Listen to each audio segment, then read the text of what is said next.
Good morning, everybody, and thank you for coming.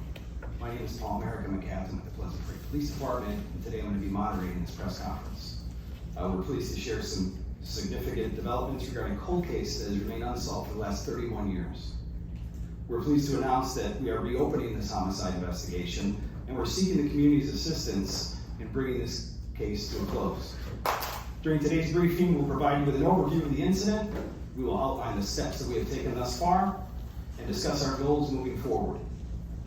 In the materials provided to the press, you will find the correct spelling of the names of our speakers and their titles, and also a link to the PowerPoint and pictures that will be shown this morning. We appreciate your interest in this case. We kindly ask that you hold your questions until the end during the designated Q&A session. Our aim is to address all inquiries related specifically to today's topic, so please keep your questions focused on this case. We appreciate your understanding and look forward to your participation. Thank you. And now I'd like to introduce our first speaker, Kenosha County Medical Examiner, Patrice Hall.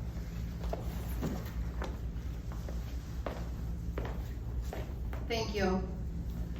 The Kenosha County Medical Examiner's Office and the Village of Pleasant Prairie Police Department are committed to resolving cold cases, no matter the length of time.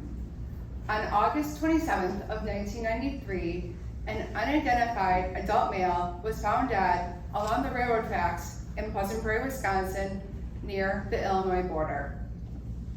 He was in an advanced state of decomposition and he carried no identification.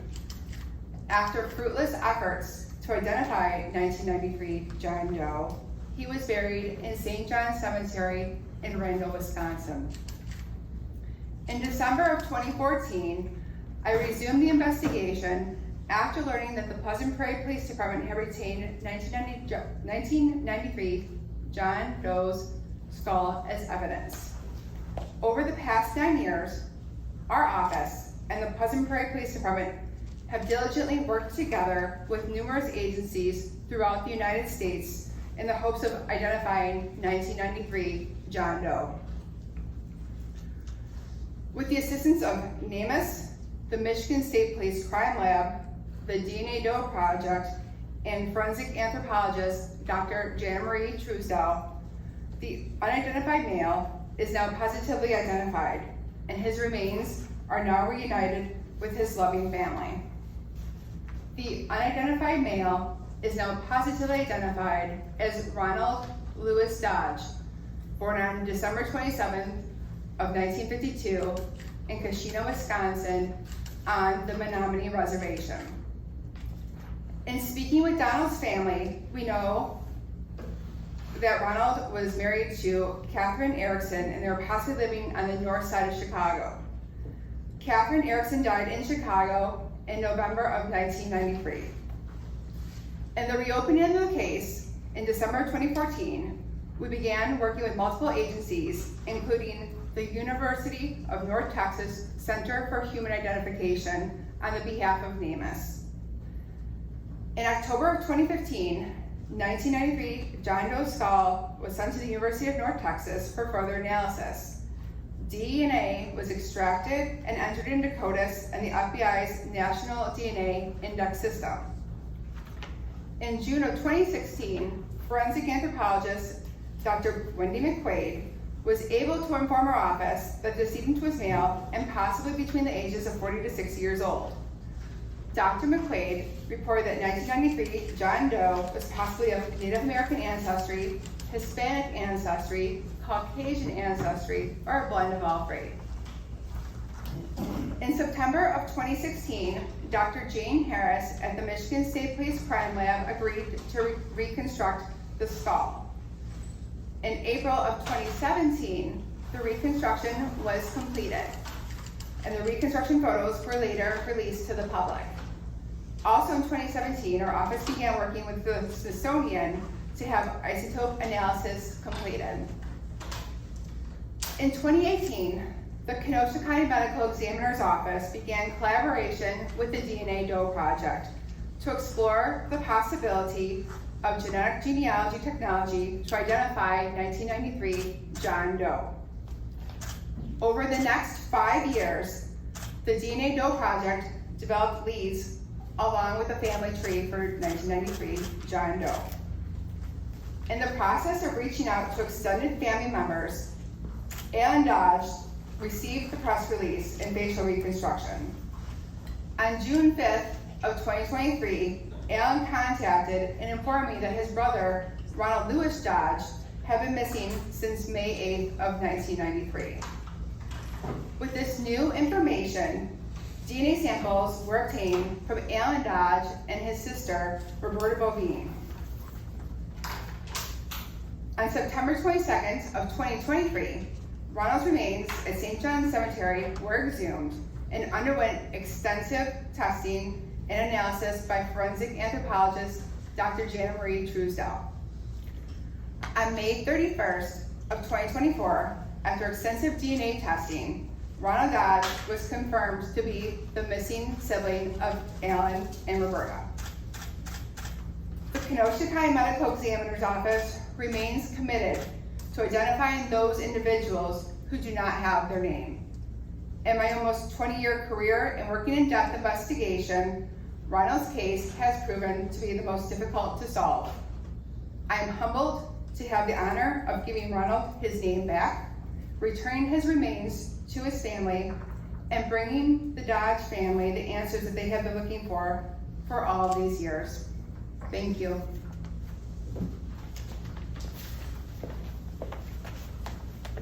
Next, you'll be hearing from Chief of Police David Smetana.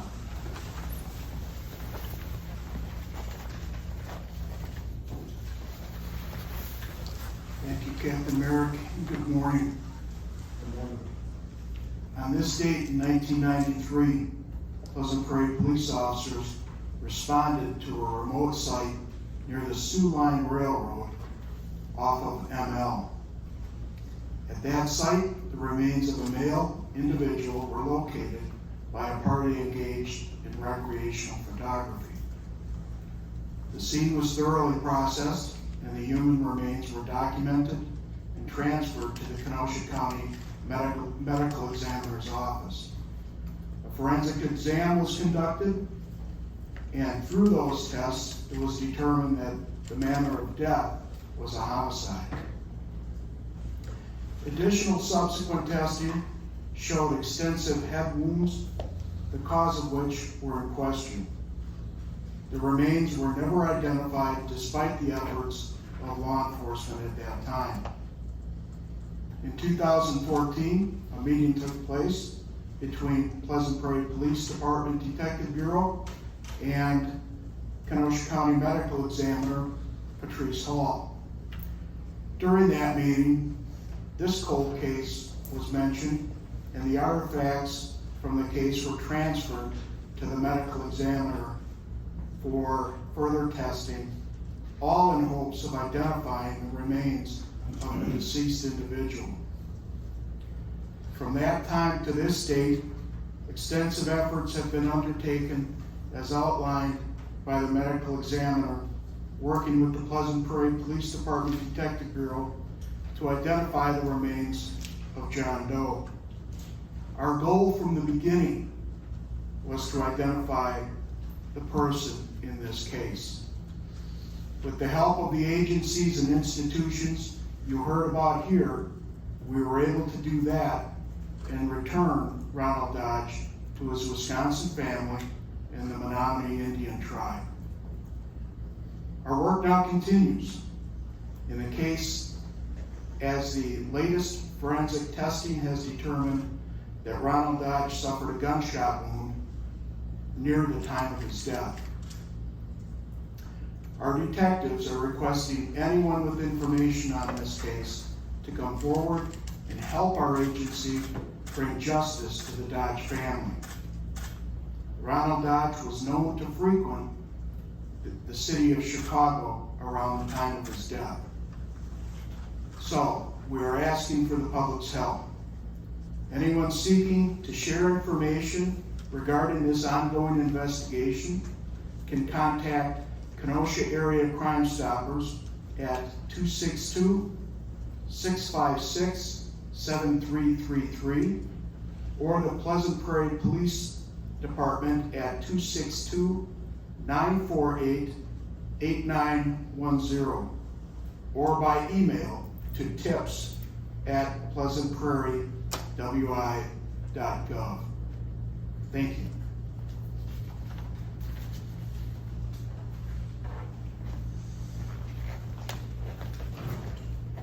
Next, you'll be hearing from Joe Welch, Cold Case Advisor Team Lead for National Missing and Unidentified Person System, also known as NAMUS.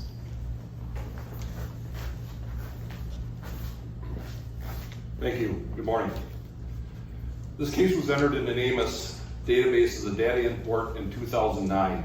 Between 2009 and today, we have provided a series of forensic services for this case, including dental and tattoo images in 2014, forensic odontology coding and anthropological review in 2015, DNA processing in 2016, and even a clay reconstruction at the request of a NAMUS staff member in 2017. When a new lead was generated in 2023, courtesy of our friends at the DNA Doe Project, we continued our support in the form of DNA testing on family reference samples and allele table comparisons. As with every case that we support, we are proud of the fine work done by investigating agencies, allied forensic professionals, NAMUS staff members, and all the people who came together to resolve this case. Since 2007, the National Missing and Unidentified Person System, or NAMUS, has operated a powerful resource hub and a nationwide community tool to use to resolve missing, unidentified, and unclaimed person cases. Recognized as the first federally funded central repository in support of this mission, NAMUS was created by the National Institute of Justice, or NIJ, in response to a community-wide call to improve communication between local, state, and federal agencies and the public to share critical information, collaborate on further investigations of missing and unidentified persons. The NAMUS program serves as a liaison between state, local, and tribal agencies, medical examiners, coroners, and the FBI to collect, analyze fingerprints and DNA in support of unidentified persons cases. In accordance with the Missing Persons and Unidentified Remains Act of 2019, the NAMUS program provided the following services to any local, state, tribal, or federal agency with the overall goals of the NAMUS mission. Access to NAMUS, which serves as a nationwide clearinghouse for offering free, secure, easy-to-use online technology to help expedite case associations and resolutions. Outreach training and technical support to help users identify, review, and enter missing, unidentified, and unclaimed person cases. Investigative support through case consultation and support criminal justice efforts to drive missing and unidentified persons for case resolutions. And finally, free of charge forensic services with the end goal of identifying human remains as belonging to individuals reported missing by family members and loved ones. Thank you.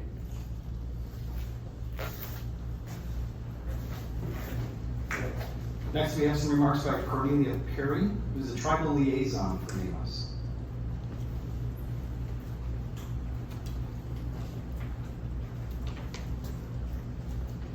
Good morning. Cohedli Nishna Kachiri Bashichin, Kotsani Dashichin, Ashtu Dashanada.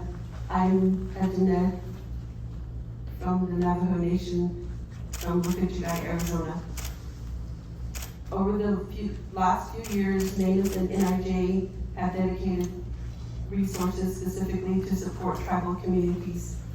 NIJ is aware of the cultural needs and sensitives surrounding indigenous communities and missing persons. As a result, the NAMUS program has taken multiple actions to provide the most comprehensive support possible. The first part of the NIJ's response to the missing or murdered indigenous persons crisis involve adding specific fields within the NAMUS database to require information specific to American Indian and Alaska Native communities. The second part of this response included onboarding myself as a tribal liaison. As a tribal member of the Navajo Nation and former missing person investigator, I am uniquely positioned to support tribal agencies and community members in understanding the benefits the NAMUS program affords them. I am proud to work with NAMUS to provide support to tribal communities and agencies investigating cases like this one. Together we are ensuring that every case receives the attention it deserves and that the unique needs of Indigenous communities are met with respect and care they warrant. My commitment to this work is rooted in my heritage and professional experience, and I am dedicated to fostering meaningful partnerships that honor and protect our communities. Thank you. Next, we'll hear from Robin Estenza, Investigative Genetic Genealogist Team Leader for the DNA Doe Project.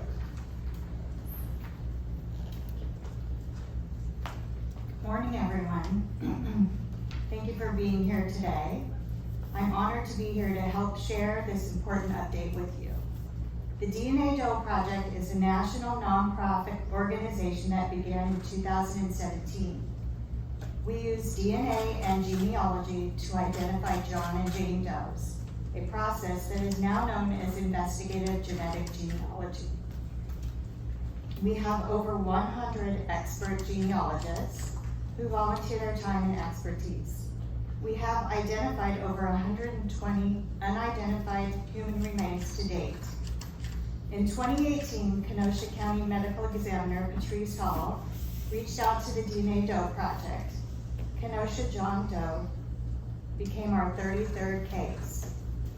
This was a very difficult case. It took more than 3 years of lab work to get a DNA profile that we could upload into the 2 databases we have access to, GenMatch Pro and Family Tree DNA. Once uploaded, we realized Kenosha John Doe was Native American, a population extremely underrepresented in the DNA databases. However, we were able to build some family trees of distant DNA relatives. We found common ancestors several generations back among these trees, which tells us that these ancestors are also in the trees of our John Doe. We took these common ancestors and built our trees forward in time to look for anyone that wasn't unaccounted for. This very detailed work led us to the Menominee tribe. We then shared some of our closer matches with Patrice, and she made contact and shared his reconstruction photo. It was not long before a close family member came forward. Then Ronald Dodge's identity was confirmed with the DNA of his brother. I want to thank Patrice Hall for allowing us to partner with her on this case. Thank you for never giving up on Ronald Dodge after all these years. Thank you. I'd also like to acknowledge the contributions of the entire DNA Doe Project team, as well as those who worked behind the scenes to support us. We'd like to express our deepest condolences to Ronald Dodge's family and loved ones. We know this is a bittersweet resolution, and our hearts go out to all who are missing him. Thank you.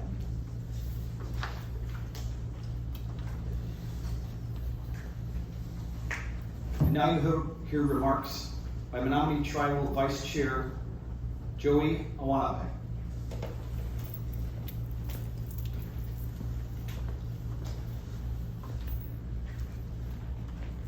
Naha, waiwanan katani ni mua e hioske spiataya komanani wak matamosa.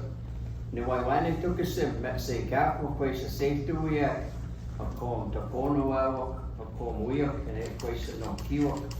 Catch ni manini ita mashikta catch ni waiwanan tukasim e komanani wak matamosa kapo kwesa safetuia. So first and foremost, in my language, the most honorable way we can express gratitude is through our original breath. And so I show that honor here today to the men and women that have worked so hard to bring a conclusion for our Dodge relatives from back home. Unfortunately, due to unforeseen circumstances, our Dodge relatives were not able to be here in person, but they have sent a note that they would like me to read here today. So if you would please bear with me for a few moments. The family of Ronald Dodge would like to express our gratitude and appreciation for all of the agencies and individuals that have worked diligently to identify and bring our brother, our uncle, our relative home. It's been over 30 years of searching and wondering, worrying and praying about Ronnie and his well-being. It came to a point where hope seemed to be lost. His loved ones began to believe that we would never know what became of him. The diligence of the Pleasant Prairie Police Department and Kenosha County Medical Examiner's Office has brought our search to an emotional end. We finally have the closure that has eluded us for so many years. Ronald has been laid to rest amongst his relatives home on the Menominee Reservation. We would especially like to thank Detective Jim Hackney and Patricia Hall for all you have did to put a name to a John Doe with very little to go on. Your efforts to identify him were relentless, recruiting other agencies to assist, including NamUs and the DNA Doe Project. Our search has ended. Thank you so very much for your dedication and support. Sincerely, the Dodge family. I would also like to read a short statement prepared from our tribal leadership back home. Thank you all for being here today. We are gathered here to support Ronnie Dodge and his family, who are citizens of our great nation. I would like to extend my deepest condolences to the family and loved ones of Ronnie. After decades of searching and praying, we were finally able to bring him home and lay him to rest amongst our ancestors. We want to express our sincere gratitude for the dedicated work of the Pleasant Prairie Police Department and Kenosha County Medical Examiner's Office. This has brought some much needed closure for the family and our tribe. Moments like this highlight the tragic reality that our people and relatives throughout Indian country unfortunately know all too well: the ongoing crisis of missing and murdered Indigenous people. For far too long, violence inflicted upon our citizens has been overlooked, their stories often forgotten or ignored. But not today. We are here to ensure the story and memory of our lost relative is remembered and honored. And now that Ronnie has returned home, we begin a new chapter and the hope and the pursuit for justice. The fact that this has gone unresolved for over 3 decades is a stark reminder of the challenges we all face. We pray all agencies here today will work diligently to uncover those final answers. To the public, if you have any information, please come forward to the Pleasant Prairie Police Department. Your voice and your knowledge may be the key to unlocking answers that have remained a mystery for so long. Waiwan, thank you for your time.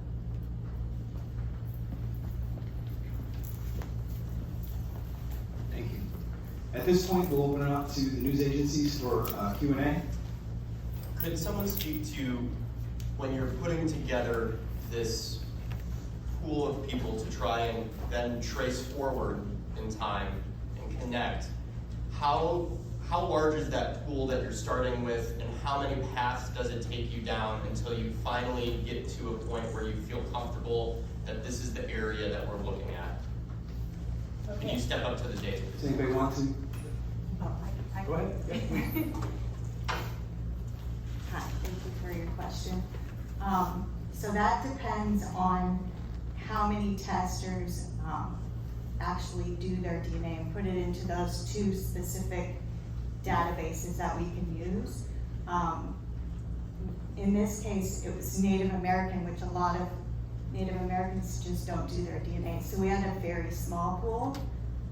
If it was somebody who was born maybe in, their family's been in America for several hundred years, piece of cake, because we're gonna get closer matches and it's easier to build the trees back. In this case, there weren't very many matches, so all of the matches that we had were farther distance away from the doe. So it took a lot of years and time, and yeah, so I hope that answers your question. For Patty, I guess the question would just be sort of what would drive you to sort of do this project? You said it took multiple years and I assume quite a lot of effort. Is there any particular reason that you felt sort of driven to take on that effort? Thank you. As you know, I've been here since 2011, and over the years we've had several John Doe cases, and we have been able to solve those cases and bring a resolution to the family and give the person their name back.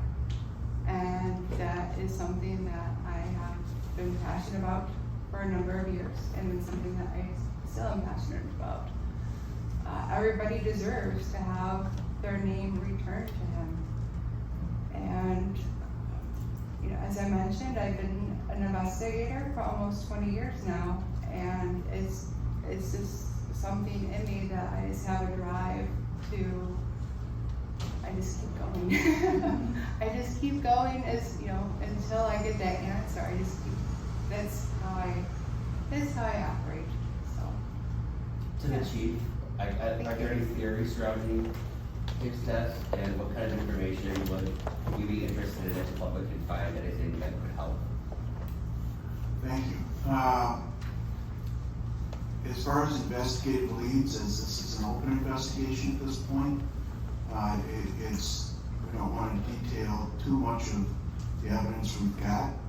I think the important part is where we were and where we are now. It would be extremely difficult for an investigator from a practical standpoint to carry on an adequate investigation in a John Doe case. So, the important part is now we know who this individual is, we know where he came from, we know where he frequented, and we know where he ended up here in Pleasant Prairie. So that's where the investigation will start, with absolutely having a positive identification of that individual, requesting the public's help for anybody that would have known him, whether along the way from Menominee Indian Reservation down to Chicago, and anybody that would have had contact with him that now recalls that contact. So we'll be taking it step by step. And as in any police investigation, once you start developing leads, those leads lead to additional information or leads that you're going to be able to follow up on. So that's what we're looking for at this point. Chief, you kind of hit on it there, but would you consider this the biggest break in this case for you guys from an investigative standpoint? Absolutely, because you can't, from a practical standpoint, you can't start an investigation with not knowing who the individual was. So that's the first pertinent bit of information. So you can determine manner of death, you might be able to determine cause of death, but without identifying who the individual is and where they may have visited, or the circle of friends they had, or the circle of acquaintances they had, you're kind of stuck at that.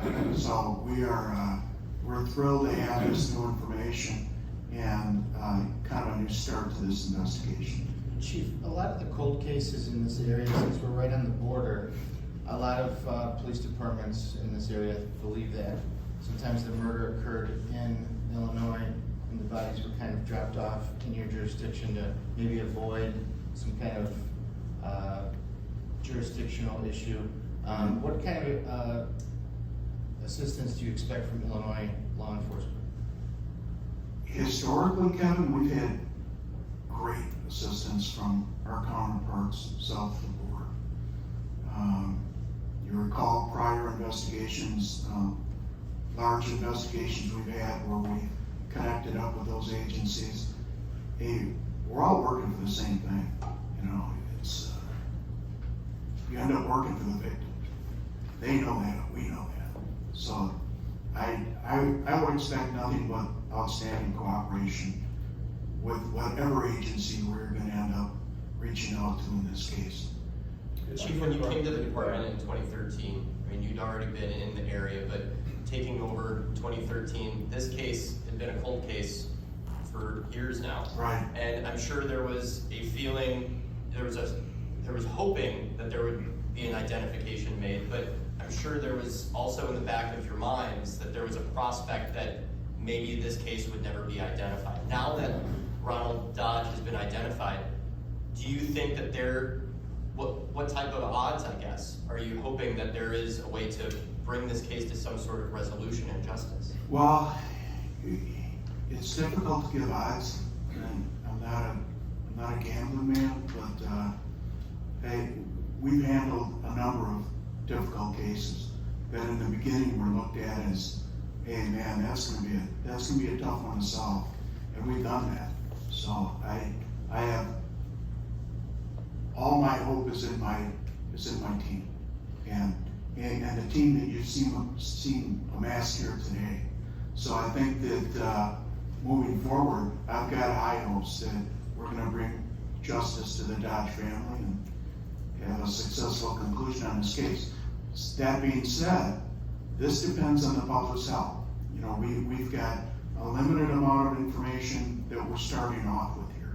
So we are really requesting any information that the public may have to give us those next couple of steps. And how important is it, timeliness of this, because of the fact that some of this information will be lost to time and some of it probably already has been? Sure. Because of the amount of time that's surpassed since 1993 to present. Well, that's one of the challenges, isn't it? When you're dealing with a historic case like this, you know, you don't have those fresh leads. That's quite honestly why we depend on great detectives like we've got and great personnel like we have to be able to go out and dig those leads up and to develop more of them and move forward. And I've got all the confidence in the world that that's going to happen here. Chief, did I hear correctly that Ronald and his wife lived on Chicago's north side? I believe that was mentioned, yes. Did the wife die under suspicious circumstances? Well, I think she died a few months after Ronald. From what we are aware, she died in November of 1993 of natural causes in Chicago. A question for both of you, Patrice and Chief, to be able to hand over those remains to the Dodge family after so many years and provide them the sense of closure. How did that feel emotionally for you guys? It was an honor. It was an honor to be able to bring Ronald his name back, to give his family answers. And also, when I was in contact with Ronald's family, I told them, like, I have been working over the past 9 years to bring Ronald his name back, and I want to be the one to bring him back home. So I did complete my work with the family in the funeral home, and I transported Ronald in June to the funeral home. I met with his family, and it was an honor. It was an honor to be able to help them and learn about Ronald and learn about their family and bring them some closure and answers, and of course, most importantly, of bringing him home. And they have, you know, as Robin had mentioned, it's bittersweet that he was not brought home alive, but now they know that he's deceased. They know that he's home and he's back with his relatives, and that's the most important thing. Chief, same question to you. To provide closure for this family in some sense. Right. Like I said before, we work for victims. And just being able to give the family some closure in this. Knowing now that the investigation advances So there'll be some difficult moments coming up, won't there? So I think we'll proceed with the family, we'll work with the family, we'll continue this investigation, but the critical point here was being able to identify Ronald and initially getting him back to his family in the Menominee Indian tribe. For Real Joey, important. I guess it's been brought up multiple times, the idea of giving his name back. Obviously, the end result is hopefully to get a solution to solve the case, but what's the value for the tribe to give the man his name back? To the tribe is not going to be questions. Yeah. We have time for about 2 more questions. I have a question about the DNA process, just a little more in depth. Like when you do find those common ancestors, are the next steps just like census records and phone calls to, once you do find common ancestors, how do you trace that back to, how do you trace it back to Alabama? Thank you for the question. Yes, once we do identify common ancestors, we build the tree down, like a reverse family tree, back down to people that are living today. So we're looking for anybody who we can't identify as still living. So with this being a Native American case, it was hard to get those records of people that are living today. So we did have to reach out to some of our closer matches, and that's where we gained some traction. And Patrice was able to do a lot of work with that, so. Sorry if you already answered this, but when was the exact date that you saw the name Ronald Dodge? What was the exact date of discovery of his name, if you know it? I think, Patrice, you might know the exact date. Well, there was, Because you heard from his brother, so that would Yes. be. so yes, on September, so the first time that Ronald Dodge's name came onto my radar is on June 5th of 2023 when Alan contacted me after I had reached out to extended family through the DNA Doe project. And so I had reached out to the extended family and to find out if anybody was missing from their family. And then as you know, like we've had previous releases with the facial reconstruction and the tattoos. And so I just asked, like, they didn't know if anybody was missing, okay? So like, can you please just pass my information along? Can you please pass the news article along, the reconstruction along? And that was on June 1st. Then I made the contact with the extended family. But then on June 5th is when Ronald's brother Alan contacted me. So that's when his name first appeared on my. Following up on that, did you show them the reconstruction of the clay model, and did they recognize that at all? Yes. So when I was in contact with the extended family on June 1st, and then I emailed them the reconstruction and the tattoos, and then they passed it along to other family members, and then it ended up to Alan. And then that's when Alan contacted me on June 5th. And further speaking with Alan and his relatives, they saw the reconstruction and they knew right away that was Ronald. So we're very thankful for Dr. Jane Harris at the Michigan State Police Crime Lab, because as you've probably already seen the reconstruction photo compared to his actual photo it's an amazing comparison. So we're very thankful for all of our partners and agencies who have helped us come this far. So, thank you. We have time for one more question. What did the isotope analysis, did that help at all with the? Isotope Yeah, analysis? 'cause it said, it mentioned the isotope here too, right? Anyone on that one? So as you know, this case was very difficult, and when you have a cold case, you're trying to use so many different tests and just different things to try to get any answer. So we did work, as mentioned, we worked with the Smithsonian for isotope analysis, but that didn't really help us because the answers were really like a really big area of the United States, so it didn't help us narrow anything down. But I'm grateful for the technology that we have and for everybody's assistance to get where we are now. So, thank you. And with that, we'll conclude the press conference. But again, we really want to drive the point home that we are looking for the public's help for this. Joe, if you can put up that slide again with the tip line. So we have a tip line and an email address dedicated strictly to this case. Anybody with information in Wisconsin, Michigan, Illinois, Chicago area, if you may have seen him, known him, even just in passing, even if it's something little that you think might not be significant, it could be extremely significant to us, and we would love to hear from you. Thank you all for your time.